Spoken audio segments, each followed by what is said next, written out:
Welcome back to the SportsMax Zone. In their first official game under new head coach Paul Hall, the Reggae Boyz suffered a painful 2-1 loss to Mexico in a CONCACAF World Cup qualifier inside the National Stadium on Thursday evening.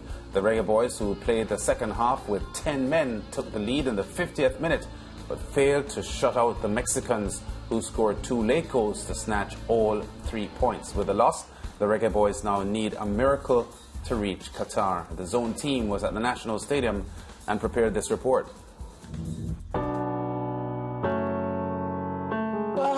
Honestly, we went down early, or we went down in the game. You know, we never want to go down. My opinion, clean, hard tackle. There's no way you can be in a tackle and stop your momentum. I'm still waiting for FIFA or somebody from CONCACAF to teach me how to tackle like that, to stop your momentum in the middle of a tackle. But anyway, that has passed. We went up with 10 men playing against the Mexicans. We know it's a team that's going to always move the ball around.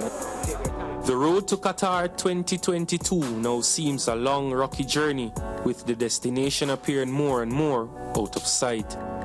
Jamaica's boys entered last night's fixture against the Mexicans, who were without some key players, needing all 3 points to push them to, if not an automatic spot, then a playoff spot. But everything changed in the space of 2 minutes as Henry Martin struck in the 80th minute. Then Alexis Vegas' 83rd minute winner stunned the Jamaicans, who after 79 minutes would have started believing they had done enough to take all 3 points in the crucial encounter. There were several drooping heads at the final whistle, but amid the disappointment, a few found the words to speak about the match. Yeah, I think it was unlucky. You know, we were fighting for most of the game, and unfortunately, we lost focus twice, and that cost us. Honestly, I haven't even thought about that. You know, I'm just kind of heartbroken about this loss. I mean, you know, hard luck today not to come away with something out of the game, but that's football and we got to stay disciplined. You know, I mean, we got to complain about the ref not making calls, but we had an opportunity, we get a goal, and we got to stick it out for 90+ minutes. Well, yeah, it definitely changed the entire game. But as I say, if we look back on the positive, we were a goal up. You know, we were managing the game really well. I think, you know, indiscipline creeped in, and that's football. If you're not willing to go all the way, then it doesn't make sense because you can get punished, you know, 10, 15 seconds of the game. I just want you guys to keep believing us, and, you know, we're not going to say it's over until it's over. We're going to keep fighting. The use of VAR was under scrutiny as Reggae Boyz defender Damien Lowe was given a straight red card for what was deemed a reckless tackle. This was his response. It was just unfortunate because last game, you know, there was no VAR and, you know, they took the goal away. But it's life, you know, sometimes things happen. But the guys, I'm really proud of them. They showed a lot of guts and, you know, camaraderie. But to be honest, like, all I'm stressing, like, we need fans. We need fans in the stadium. Today we brought ranked number 15 in the world, team 1-0 to the 80th minute.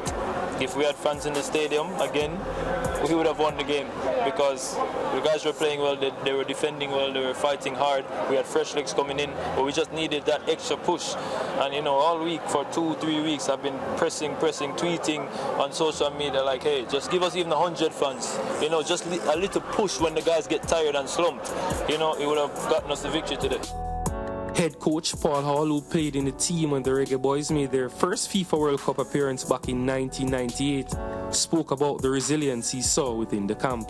I thought the players grew into the game. When we went 1-0 up, in fact we went a man down at half-time. We had pressure management plans. Players knew exactly what to do, stay calm, go to this type of formation. They executed that plan really well, went goal up. And then they worked so hard that I thought that they deserved a lot more. But out of that game came a lot of resilience, a lot of commitment, a lot of desire. And I think we just need to look forward now and take that to Panama. Because after the last game, if we'd have had VAR, I hope that they would have overturned that decision. I think I was pleased to see it. I wasn't so pleased to see it when Damien got sent off. However, when Mikel gets, I mean, I'm expecting the same type of thing to happen, and it doesn't even get questioned. So, listen, there was a few things that were questionable. However, look, this is the lay of the land, what we have to deal with, and we just have to move on and press on. Following the night's fixtures, this is how the table looks after 9 rounds of matches. Jamaica will now play Panama on Sunday before finishing the window at home to Costa Rica on Wednesday.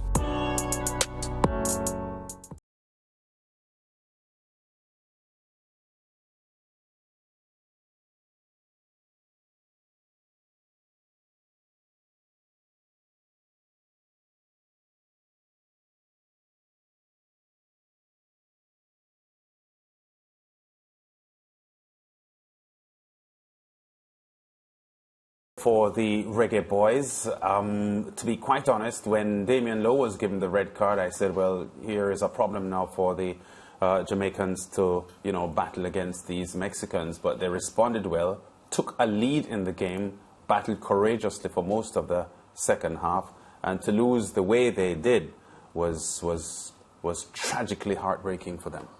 Definitely heartbreaking, and it just shows that against a Mexican team like this, you can't afford to slip up at all. There was one thing that I found a bit strange, Javane Brown. I felt as if he should have come off a bit earlier because he looked very tired. He looked as if he was in pain, and I felt as if, there were other players on the bench that should have come on. So for me, that's one criticism already.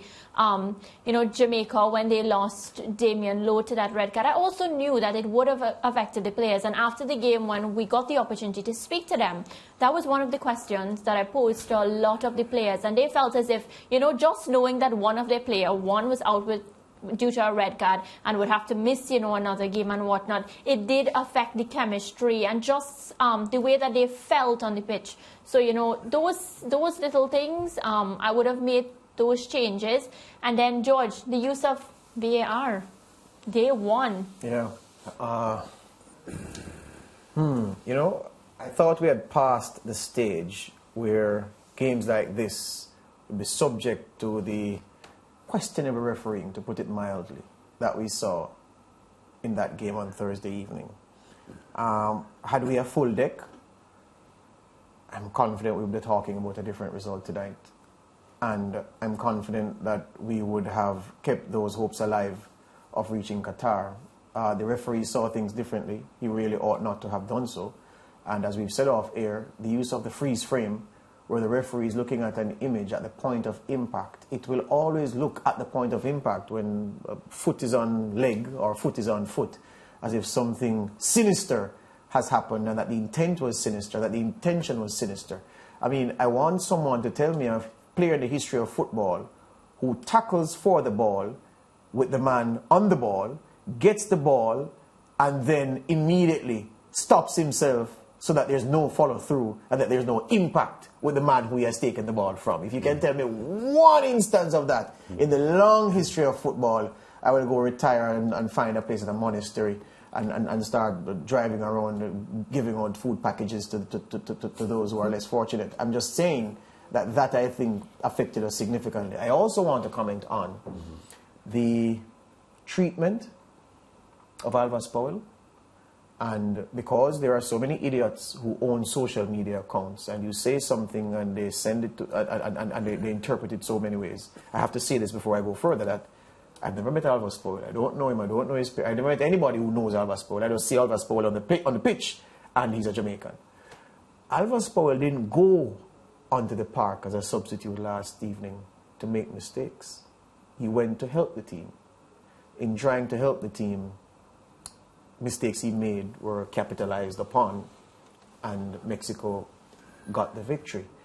The wave of vitriol that has met or been attendant to Alvas Powell's performance is unbecoming, and we can do better, because there are several sensible people who I see piling in on Alvas Powell, almost like a man on the ground and everybody runs in with a kick and you unsheath or you unfold a ratchet knife and you run away. No, it's not necessary, because he was doing a job, and in doing the job, he fell short at a critical point, and because of the dynamics of the game, we lost the handle on the game at that point.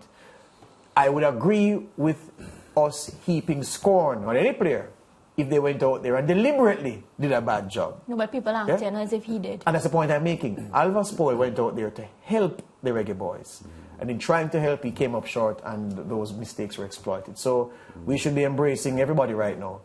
I personally think that the USA result was the key one. Had we won in the US, we'd have been in an even better frame of mind going here. And there are so many things that did not go for us in the last 2 games. A miracle. We need to hire Merlin the magician, give him a piece of land on the North Coast, promise him a lot of things, and ask him to just do something for us for the rest of the campaign. So that's the plan against Panama, because that was my next question. What's the plan against Panama? Yeah, Merlin the magician, or J. Christ, or somebody, or some deity, somebody who has powers of influencing things and situations. Lance? Yeah, well, to be honest, Panama played decidedly better than the Jamaicans did when the game was played in Kingston. They were a class apart. It was our worst performance by far. So the Jamaicans will have to improve significantly. A quick comment on Paul Hall's strategy as team coach for the game. I think what faced him late in the game last night was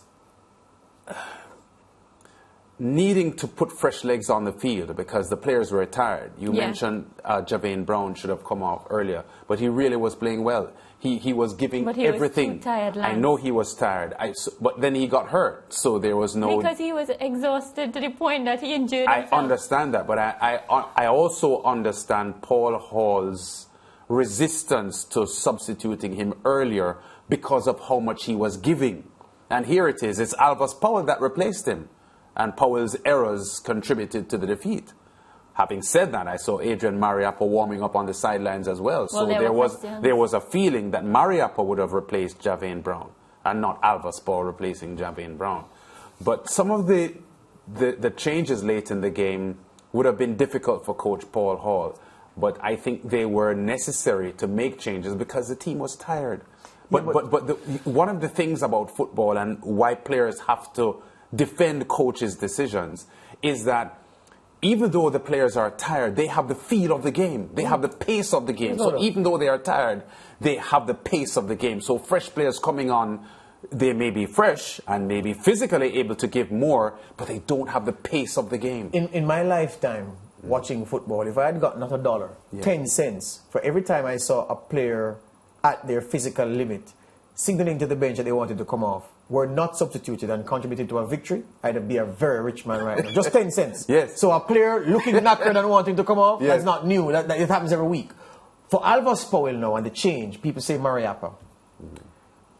I think at that point, Paul Hall had a couple of things to juggle. Yes. The more experienced players, clearly, Adrian Mariappa. The superior athlete, Alvas Powell. Yes. He went for the superior athlete. Yes. You wanted lung capacity, you wanted speed. Yes. Yes? Yes. You wanted the ability, a man runs by you, you have the speed to close back down the recovery tackle. That's why he went to Alvas Powell. Which is why I have sympathy for coaches all the time, George, when they make decisions, because they have to make decisions that you as a fan, you as a spectator, you don't have to make. So it's easy for you to talk. Yes. And after the result of the game, it's easy for you to say, but you just put it well there. Paul Hall had a decision to make, and even though Mariappa is a far more experienced player than Alvas Powell is, he's a lot older. I think 35 years old, 36 years old. And a lot slower. And a lot slower. Yes. And that, it's easy for players or fans to criticize Paul Hall's decision. But there was a reason why he made that decision. And it turned out that, we lost the game. So there's disappointment for the fans. But the fact is, the coach had to make a difficult decision, and he did what he thought was the right decision. Yeah. And I'm not saying it wasn't the right decision either. I'm not saying it was a wrong decision. Yes. The result makes it look like the wrong decision. Yes. All right, gentlemen, it's time for a break.